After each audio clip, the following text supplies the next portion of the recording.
Ritual communication in the Black Lives Matter movement.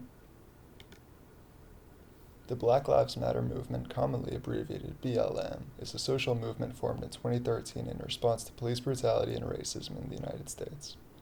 The Black Lives Matter hashtag was created after George Zimmerman was acquitted on the charges of his fatal shooting of Trayvon Martin, an unarmed black teenager in Sanford, Florida. Since then, Black Lives Matter has become an international social movement dedicated to fighting racism and inequality. The movement has gained significant traction in 2020, with protests taking place all across the United States after the killings of several black people, including Ahmaud Arbery, Breonna Taylor, Jacob Blake, and George Floyd. Support for the Black Lives Matter movement has grown exponentially this year, and this has certainly impacted the 2020 U.S. election.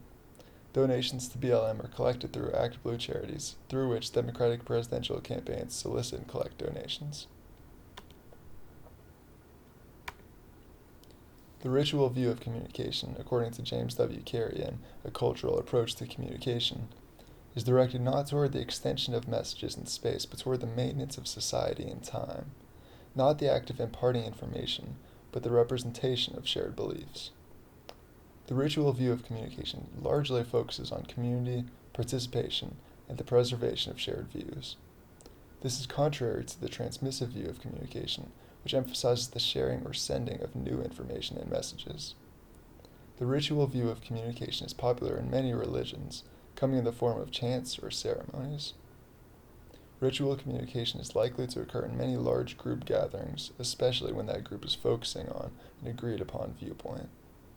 Ritual communication has been prevalent in the Black Lives Matter movement, but, as it often does, this sort of groupthink poses dangers for those involved. Ritual communication often takes place when large groups of people coalesce to champion specific causes or ideas. In many cases, such groups develop certain mantras or statements that are repeated by their participants. In the case of Black Lives Matter, these statements include, "I can't breathe," "say her name," "silence is violence," "defund the police," and obviously, "Black Lives Matter." One way that these statements are championed at Black Lives Matter events is through handheld signs and posters, and others by actual chants from the members themselves. The repetition of these statements serves as a clear example of ritual communication and serves to emphasize the solidarity of those involved. While this form of ritual communication indeed displays unity among members, certain dangers are also attributed to this. Perhaps the most glaring danger of ritual communication is its tendency to become aggressive in its approach, rather than spark conversation.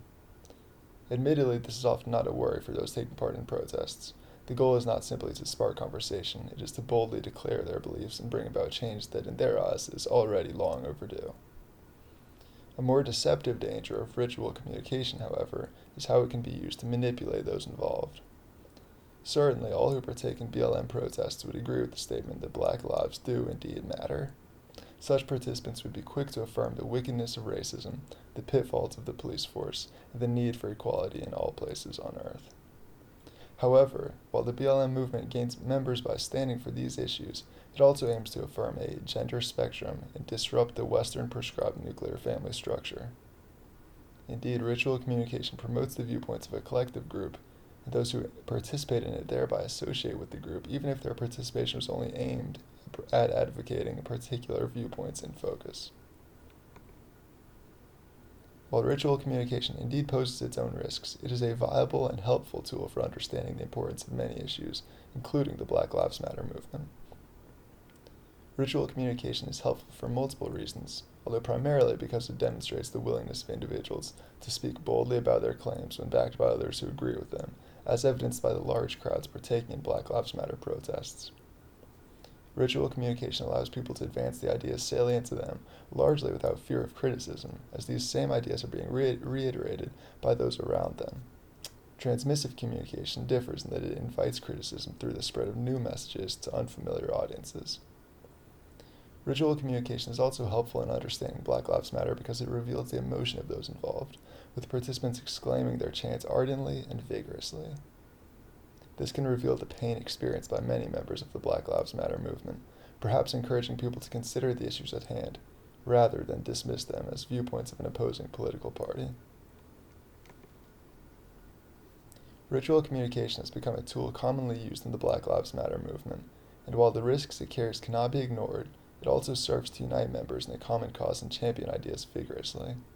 Ritual communication is a prevalent form of communication in large groups today, and an understanding of this can help audiences better analyze, consider, and critique the viewpoints in consideration. Thank you.